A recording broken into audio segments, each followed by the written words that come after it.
Selamat sore para mahasiswa sekalian. Untuk kegiatan hari ini, fokus kita semua adalah pada mempelajari emas. Jadi apa yang kita lakukan di emas, kemudian jenis-jenis kegiatannya. Untuk itu teman-teman semua silakan masuk ke emas 2. Nah, di sini teman-teman bisa diorientasi. Ini ada deskripsi, ada kompetensi, bentuk perkuliahan, media perkuliahan. Tolong teman-teman semua membaca semua yang ada di sini ya. Untuk bentuk perkuliahan, teman-teman tinggal klik. Nah, nanti setelah teman-teman klik, di sini akan dijelaskan ya. Jadi jenis kuliah kita ada di luar kelas formal dan juga ada yang PJJ. Nah, di luar kelas formal ini nanti bentuknya MOOC ya, atau Massive Online Open Course. Jadi nanti teman-teman bisa mendaftar MOOC. MOOC-nya bisa yang disediakan oleh UI maupun yang di luar UI. Tapi tidak boleh yang sudah pernah teman-teman ikuti. Ya, harus yang baru atau rentang keikutsertaannya itu adalah dari perkuliahan ini dimulai. Nah, ini silakan teman-teman pelajari ya. Selain ada bentuk perkuliahan, di sini juga ada media perkuliahan dan instruksi pembelajaran umum. Nah, di sini di instruksi pembelajaran umum, teman-teman bisa lihat ya apa yang akan kita lakukan pada setiap pekannya. Ini silakan teman-teman juga pelajari.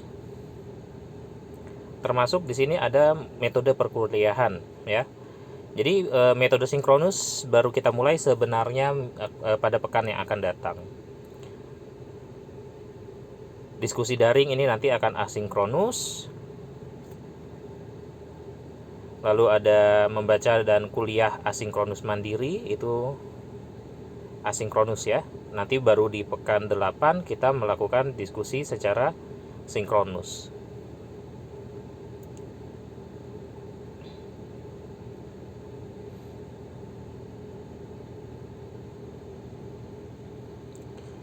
Oke, kita back dulu. Kemudian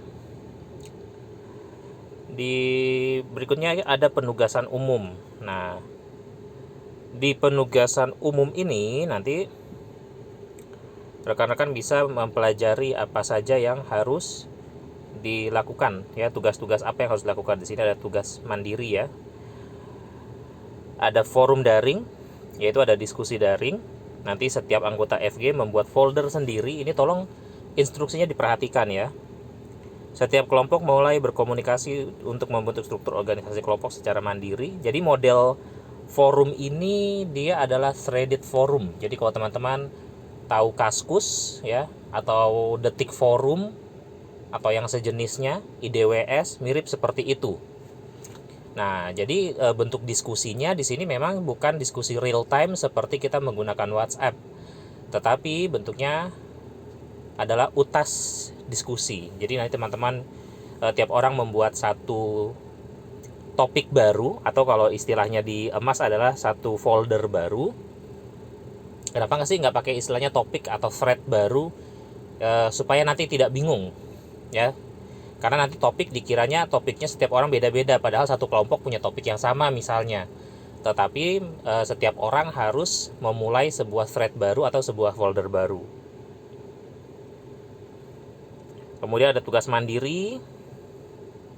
Nah, ini sekarang ya, tugas mandirinya mempelajari layout course, membuka dan mempelajari berbagai kegiatan dan tugas di emas, dan seterusnya ya. Jadi ini yang hari ini tugas mandirinya, termasuk mempelajari modul bahasa Indonesia dan KBBI. Nah, teman-teman harus perhatikan bahwa dalam perkuliahan ini bahasa Indonesia yang baik dan benar sesuai dengan ejaan bahasa Indonesia, sesuai dengan KBBI itu sangat penting, terutama untuk tugas-tugas tertulis. Untuk diskusi, untuk presentasi, tentu kita bukan menggunakan bahasa Indonesia yang sangat formal ya, yang sangat baku, karena kalau komunikasi lisan tidak mungkin sangat baku. Pasti komunikasi menjadi sangat kaku dan tidak komunikatif. Komunikasi tetap komunikatif tetapi formal, karena ini tetap lingkup diskusi, lingkup presentasinya adalah dunia akademik. Oke. Nah, ini ya untuk penugasan umum nanti bisa dicek masing-masing. Lalu ada forum pengumuman. Mungkin saya tidak akan terlalu menggunakan forum pengumuman ini karena kita sudah punya WA group ya, kita sudah punya grup WhatsApp. Jadi kemungkinan besar pengumuman-pengumuman akan saya sampaikan di grup WhatsApp, tidak menggunakan forum pengumuman. Nah, di sini ada dokumen umum. Ini harap dokumen-dokumen umum ini teman-teman unduh ya, teman-teman download. Nah, termasuk CMAPS. CMAPS ini nanti digunakan untuk membuat peta konsep. Ya, teman-teman nanti bisa pelajari apa itu peta konsep. Bisa cari tahu dulu sekarang ya, konsep map atau peta konsep, bedanya apa dengan mind map. Nah, tapi yang penting teman-teman silakan unduh dan pasang ya, install di komputer masing-masing. Nah, isi Map Tools ini dia ada versi untuk MacBook-nya juga, untuk Apple-nya juga, jadi bisa yang pakai MacBook juga bisa gunakan. Termasuk di sini ada PDF ya, ada ebook tentang metode CL dan metode PBL serta panduan metode EL belum ada ternyata ya. Tapi dua ini dulu paling enggak, ini adalah dua metode utama yang kita gunakan, collaborative learning dan problem based learning. Nah, ini harap dipelajari dengan baik supaya teman-teman bisa memahami. Nanti kalau ada nggak paham dengan metode ini bisa ditanyakan ke saya, baik melalui WhatsApp ataupun ketika nanti kita sinkronus di pekan yang akan datang, di hari Senin pekan depan.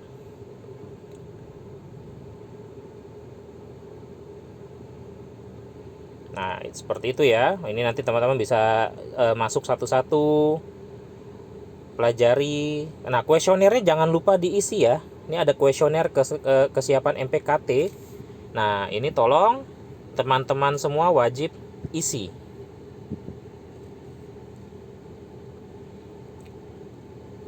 Kuesioner jangan lupa. Termasuk di sini ada pembelajaran pekan persiapan. Nah, untuk teman-teman yang belum melengkapi profil diri di emas, tolong lengkapi, dan seperti yang saya minta hari Senin kemarin, beri foto ya di emasnya masing-masing, di profil emasnya masing-masing. Nah, ini untuk panduan penggunaan emas juga silakan dibaca. Dan mungkin teman-teman juga bisa mulai mempelajari ini ya, pekan 1. Nah, mulai pekan depan nanti kita sudah masuk ke kelas masing-masing ya. Ini kan masih kelasnya digabung, masih kelas umum.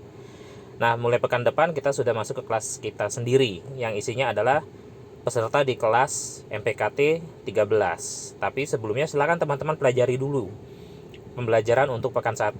Apa sih yang kita pelajari? Ini ada modul bahasa Indonesia dan juga ada latihan bahasa Indonesia. Silakan di-download ya, diunduh, dibaca. Ini akan sangat bermanfaat ya teman-teman, bahkan setelah perkuliahan ini selesai, untuk tugas-tugas di kampus ya. Banyak sekali makalah atau paper, esai yang harus teman-teman buat.